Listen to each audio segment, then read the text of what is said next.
Welcome to Tom's True Crime. Today we take you to Robertsdale, Alabama. 15th of April, just before 4 p.m., Jeff Trannello calls 911. My partner has been missing since Monday and not contacted anyone. She said she was going away, but it looks like she hasn't gone anywhere.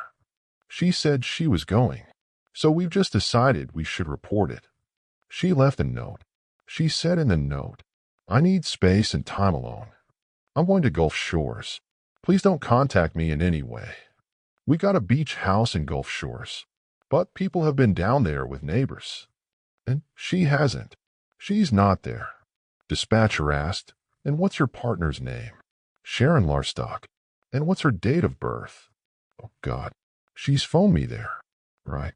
Just let me double check. 1 second. Oh, God. Just need to go through her sort of physical appearance now, if that's all right." "What's her height?" "Oh, I want to guess here. She has told me, but she's probably 5'10", just something like that." "And her eye color?" "Her eye color. Oh my God. How do you forget these things?" "I don't know at the moment. Sorry. It's just gone out of my head." "God, how can I not remember her eye color? That's terrible. And what is her contact number? I'm going to have to look it up, because it's something I can never remember. It's just in my phone."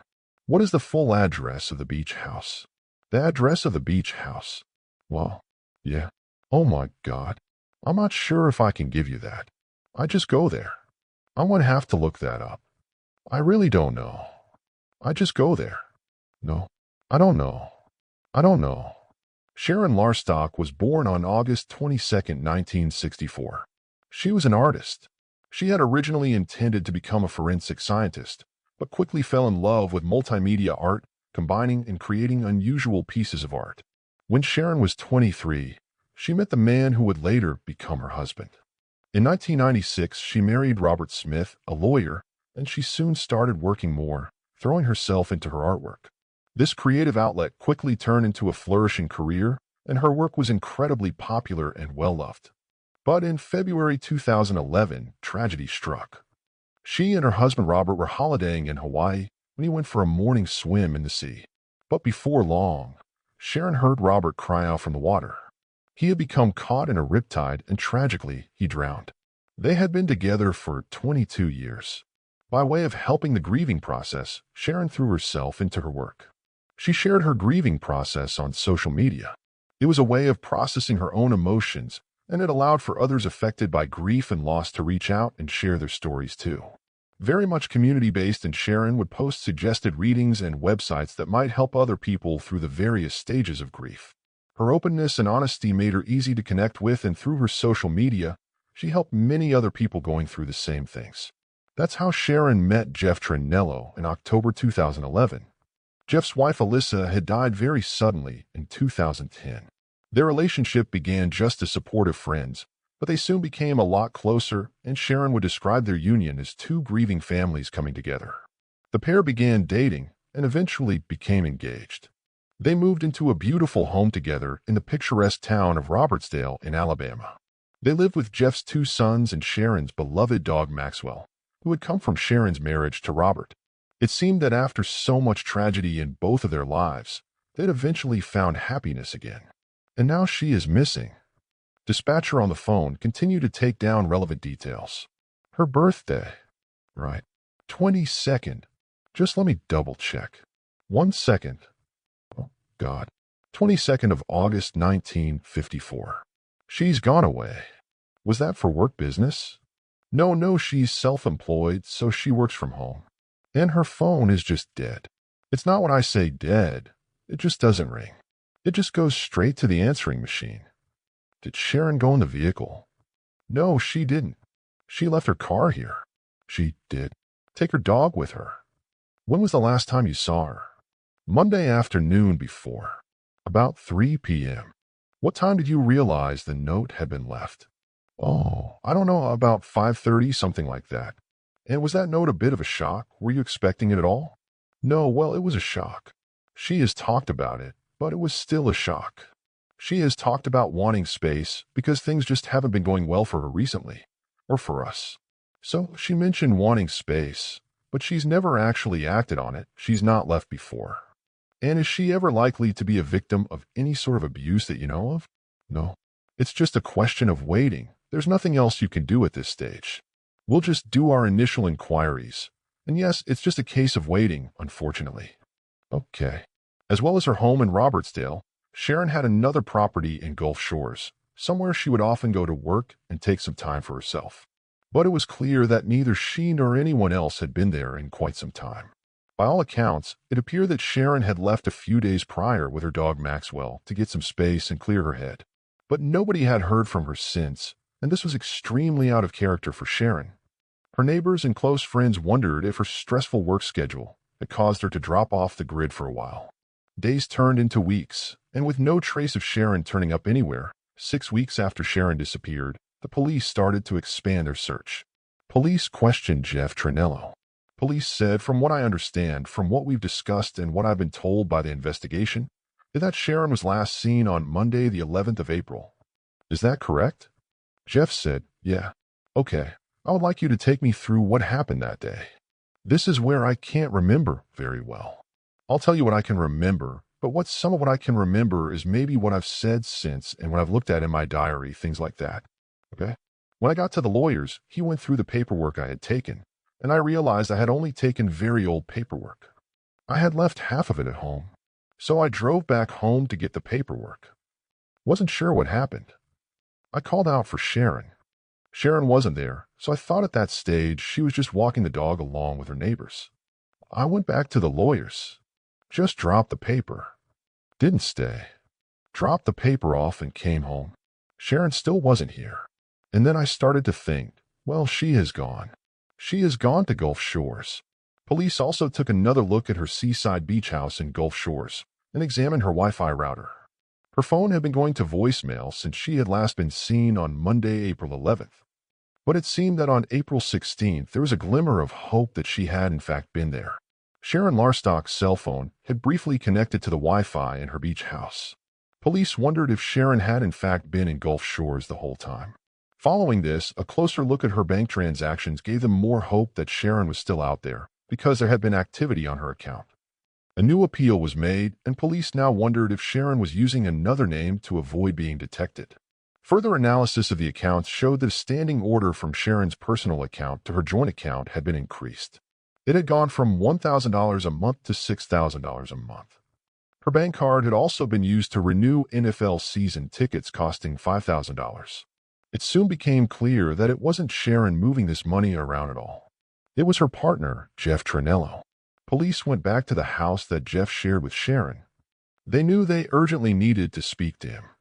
But Jeff wasn't there. He had gone to Paris on a 2-week vacation that both he and Sharon were meant to go on together. Neighbors were baffled that Jeff had left the country with everything going on at the time. But detectives sat tight and waited for him to return. On July 11th, 3 months after Sharon Larstock had last been seen, officers arrived at the home she shared with Jeff. And just after 7 a.m., Jeff was arrested. Police said, "Morning, Jeff. How are you? I'm Detective John Sharp. We got a warrant to search the address. Do you just want to listen to what this officer's got to say? I've got some more evidence to show you. I'm arresting you for the murder of Sharon Larstock." Jeff Trannello was shocked. He said, "Are you joking?"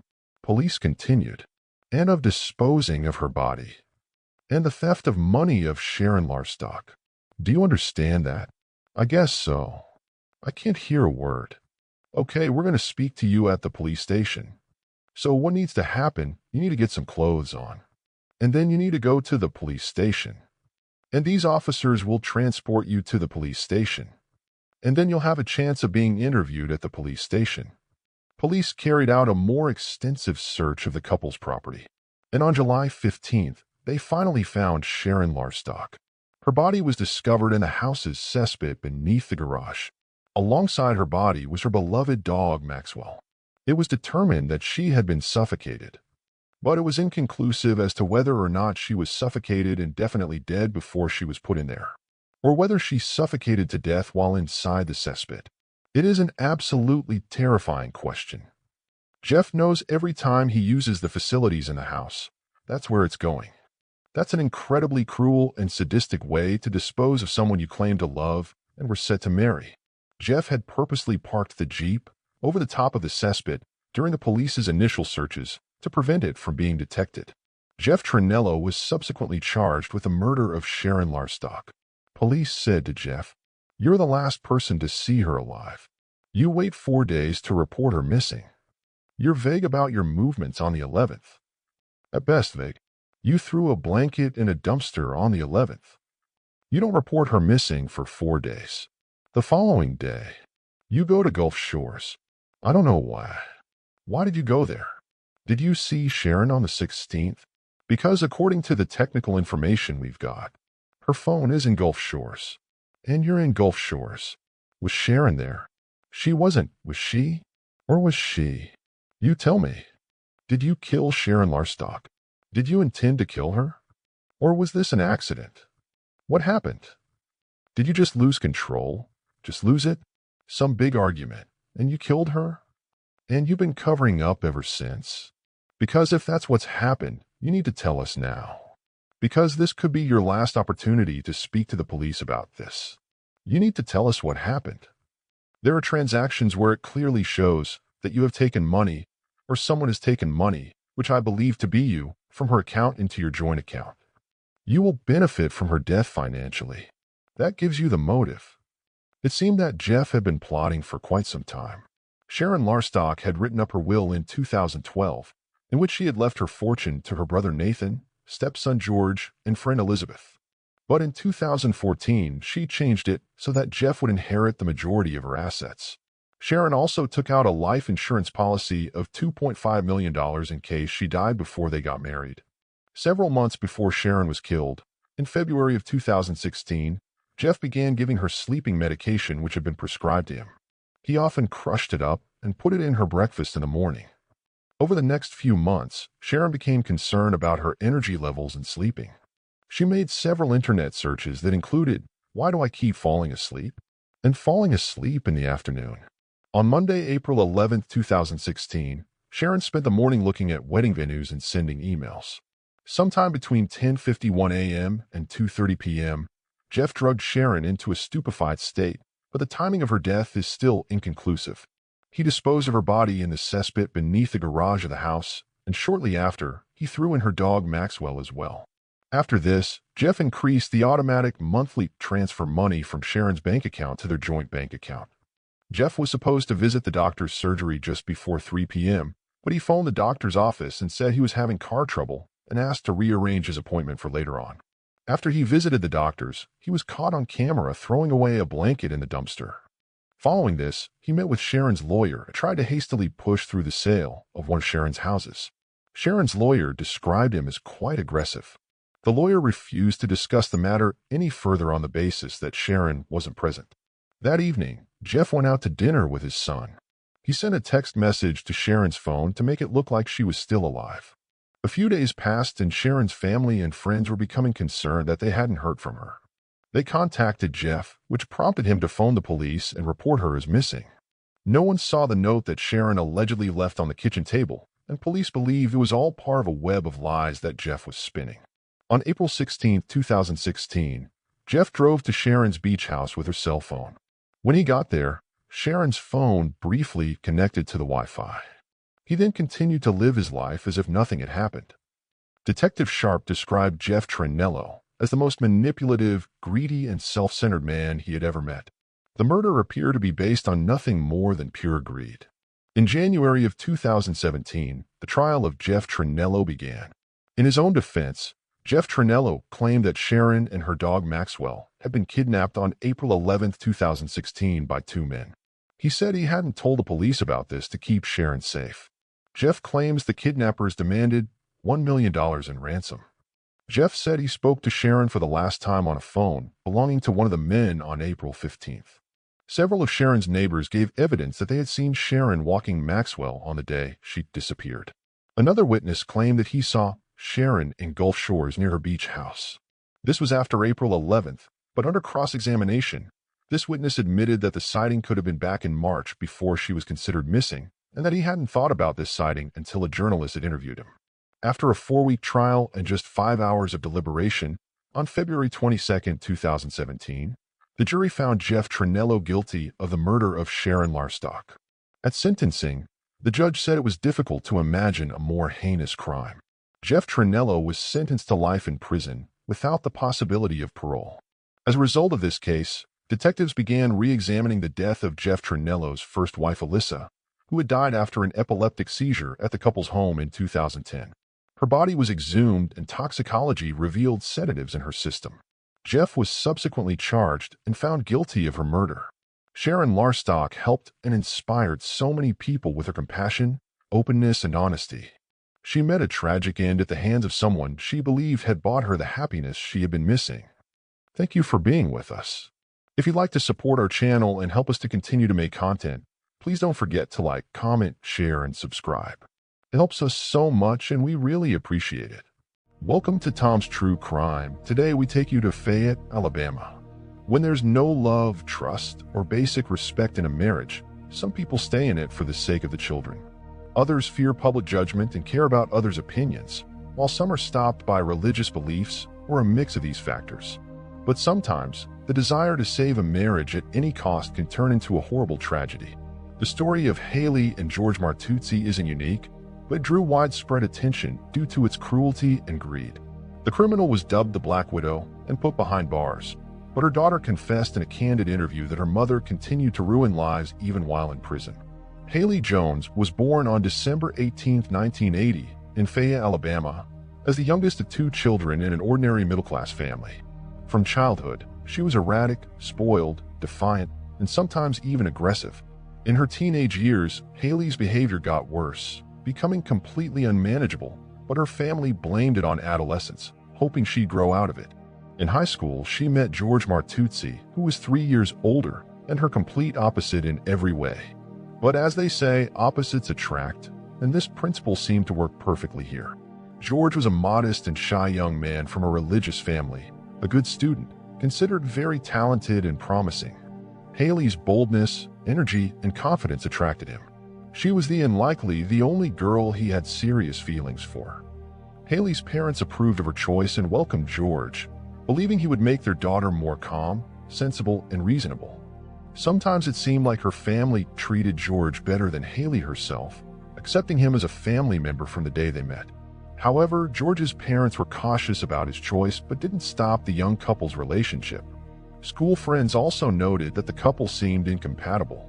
Haley often provoked conflicts, preferring to solve them with physical force, while George tried to resolve everything peacefully, avoiding violence, and was considered friendly, open, and very responsible. He always kept his word and was ready to help others at any moment, described as a kind, sensible, and mature young man beyond his years. At 17, Haley got pregnant by her boyfriend and immediately told him. At that time, she was in her final school year, and 20-year-old George was already a college student. Upon learning this, George immediately declared his readiness to marry her and take full responsibility for her and the child. Haley wasn't ready for family life or raising a child, but terminating the pregnancy was out of the question. Neither George nor his religious family would allow such a grave sin, so George bought a ring and officially proposed to Haley, who accepted. The couple had a modest wedding in 1998, celebrating with their closest family and friends. Interestingly, a few days before the event, George confessed to his best friend that he and Haley were too different in every way, doubted the sincerity of her feelings, and was even afraid of her due to her temper. The groom also doubted whether he truly loved her or just felt sympathy and a sense of duty, but since he never had relationships with other girls, he had nothing to compare. His friend listened attentively and tried to dissuade George from marrying, warning him that he might make the biggest mistake of his life and be unhappy forever. However, George was determined, saying he couldn't leave a girl expecting his child. Besides, he believed that motherhood would change Haley's character for the better, making her softer and calmer. In general, George hoped for the best, but he had no idea how wrong he was. In early 1999, the young couple welcomed their first child, a daughter named Sarah. 6 years later, Haley gave birth to their son Jack. George was the sole provider for his family, ensuring they lacked nothing. After the birth of their second child, the Martuzzis decided to find a more spacious home and purchased a cozy 3-bedroom townhouse in Fayette, moving in 2006. By then, George held a senior mechanical engineer position, earning a solid salary. His wife, however, did not trouble herself with work, claiming she preferred managing the household and raising the children. However, she was not particularly good at either. Haley was selfish, lazy, quick-tempered, and often showed aggression even towards her children. When the children grew a bit older, Haley tried to find a job, but her quarrelsome and confrontational nature meant she never stayed employed for long. Furthermore, she spent nearly every evening at bars, consuming alcoholic drinks while her husband remained home with their daughter and son. Even when sober, Mrs. Martuzzi was not the most pleasant person, and under the influence of alcohol, she turned into a real fury. She not only provoked conflicts but also engaged in fights, used foul language, and behaved inappropriately with various men. Any remarks or requests to behave more modestly were met with aggression, and no one could predict what she might do next. Neighbors and family friends were aware of what was happening and genuinely felt sorry for George and the children, who suffered the most from Haley's antics. Since the family lived in a small, quiet town, many people knew about the young woman's escapades and tried to avoid her. Her bad reputation affected her husband and children, who faced repercussions from peers at school. Haley led a wild lifestyle, without trying to frequently visiting entertainment venues. However, her presence there frightened not only other patrons but also the staff, who knew that her arrival inevitably meant a conflict or fight. Haley kept her family in fear because she could lash out at them at any moment. George tried not to complain about the situation, but his friends, family, and colleagues noticed his discomfort around his wife, or even just mentioning her. He was often advised to leave this woman, but George feared losing the chance to see his children. In any argument, Haley would immediately threaten to cut him off from their daughter and son. She also threatened to harm him by involving her acquaintances. These were men she regularly met at bars, who were ready to commit crimes for her sake.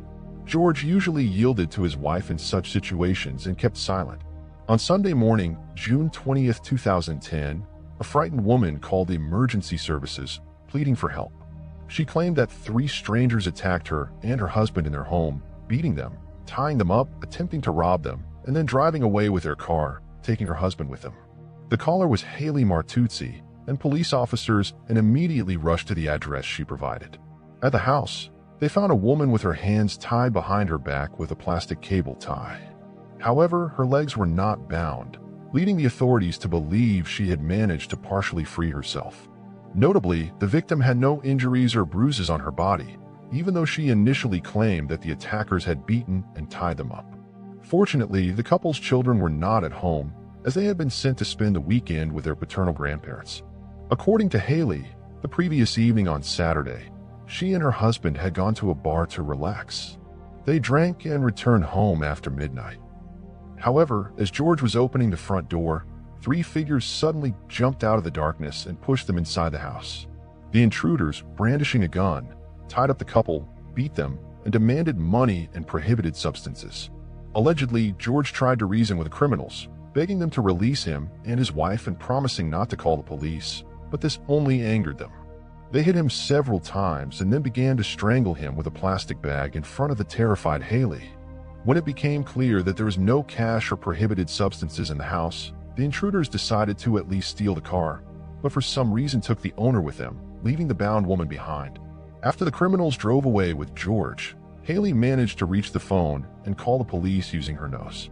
She was sure her husband might still be alive and begged the detectives to find and save him immediately. However, despite her distress, the woman appeared and acted suspiciously calm, though the authorities had no reason to distrust her at that moment. The mutilated body in the trunk of the couple's car was immediately reported missing throughout the county, and investigators began collecting evidence at the crime scene. They tried to gather any details about the attackers, but Haley claimed that the criminals wore masks. She couldn't recall any distinguishing features like clothing details, speech defects, limping, or anything similar. All she could say was that there were 3 of them, and they were men. By Monday morning, less than a day after the search began, the Martuzzi family car was found abandoned just 3 miles from the house where the attack had taken place. It was parked in a deserted alley next to a long vacant house.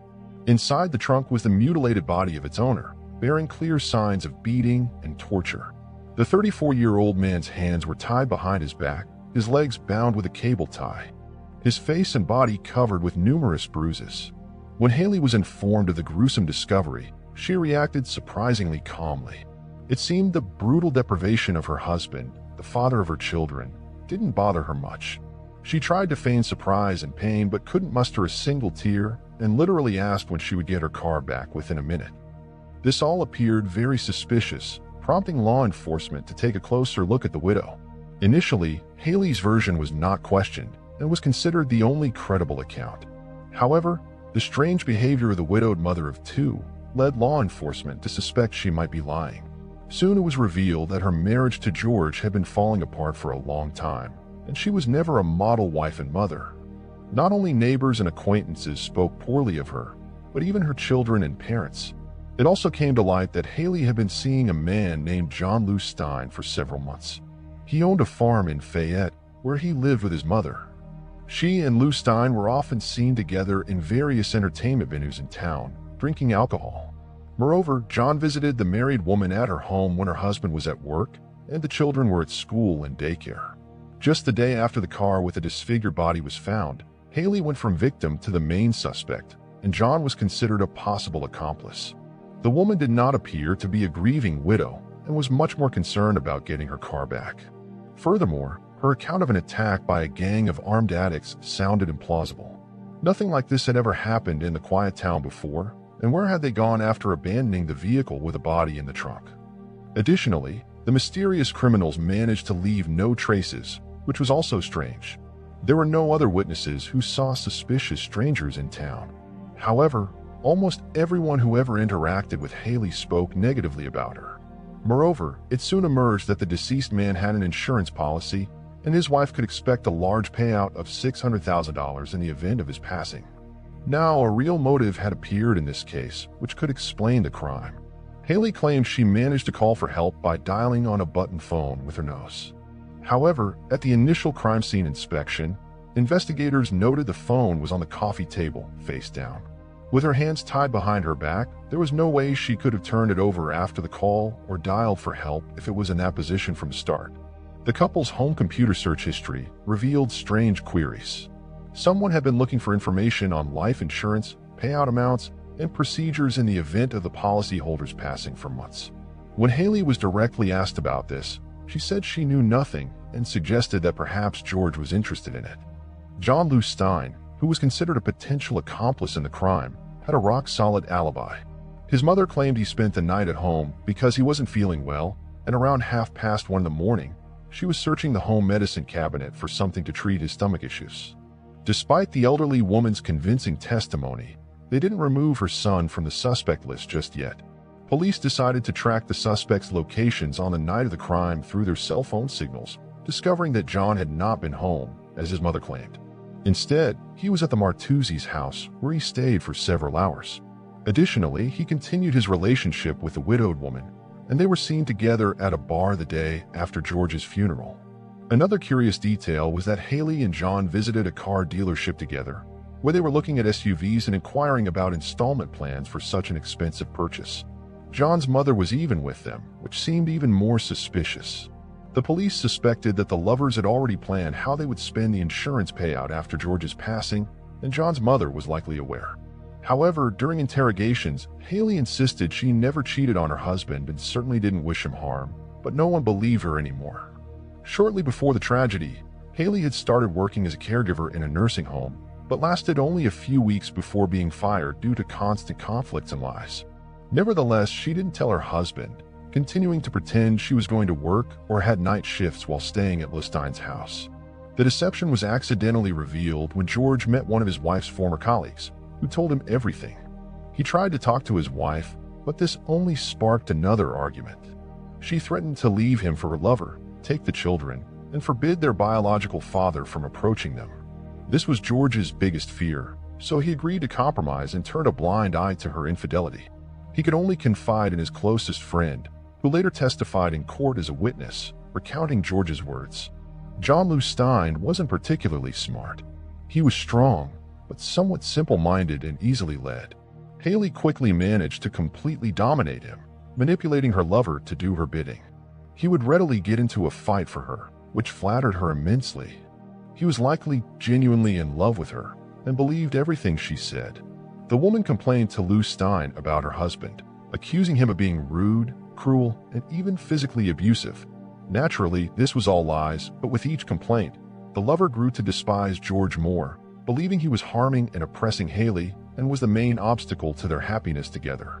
She implanted the idea in his mind that by eliminating her husband, all their problems would be solved, allowing them to be together while receiving a substantial sum of money for a comfortable life. About 2 weeks before the tragedy, Haley Martuzzi tried to find people willing to commit the crime for money, but after considering several options, she and John abandoned the idea. It seemed the lovers decided they could carry it out themselves without leaving evidence or witnesses, ensuring they kept the entire insurance payout. On Friday, June 18th, Haley took the children to stay with her grandparents for the weekend. On Saturday, she suggested that her husband go out for drinks to relax and talk. George gladly accepted the offer, thinking it might help their relationship. He didn't realize it was an invitation to his demise. That night, people in the bar noticed Haley trying hard to get her non-drinking husband intoxicated. She bought drinks and practically forced him to knock back one shot after another, then let her staggering husband out of the bar after midnight. They were caught on surveillance cameras, and that was the last time George was seen alive. This revealed a significant timing discrepancy. The bar was a 10-minute walk from the couple's home, and the attack occurred immediately upon their return, lasting no more than 15 minutes, according to Haley. After that, her husband was supposedly kidnapped and driven away in their car, and she immediately called the police. However, about an hour and a half elapsed between the time they were captured on camera and the call to the police. Investigators believe this time was spent by the perpetrators covering their tracks and staging the scene of an attack by third parties. Moreover, Haley apparently intentionally got her husband drunk, so he couldn't resist. According to her, the criminals kicked George while he was down, then began to strangle him by placing a plastic bag over his head and securing it with tape. The nature of the injuries on the deceased body confirmed her account, but the police were nearly certain by then that the assailants were she and her lover, Lou Stein. After a long and thorough examination of the crime scene, detectives found a partially erased footprint of a man's shoe, which had been obviously attempted to be cleaned, but poorly. The tread pattern matched John's shoes, but this evidence could be considered circumstantial. However, there were other, more substantial pieces of evidence against the criminal couple. In the kitchen trash, a cigarette but with John's saliva was found, and on the cable tie that bound Haley's hands was a partial fingerprint of his. Moreover, on the ties binding the deceased hands and feet, Lou Stein's fingerprints were present, and on the bag used to suffocate the victim, sweat and oil traces of both lovers were found. The investigation also uncovered another participant in this brutal crime, a minor acquaintance of John named Dave Trinsetti.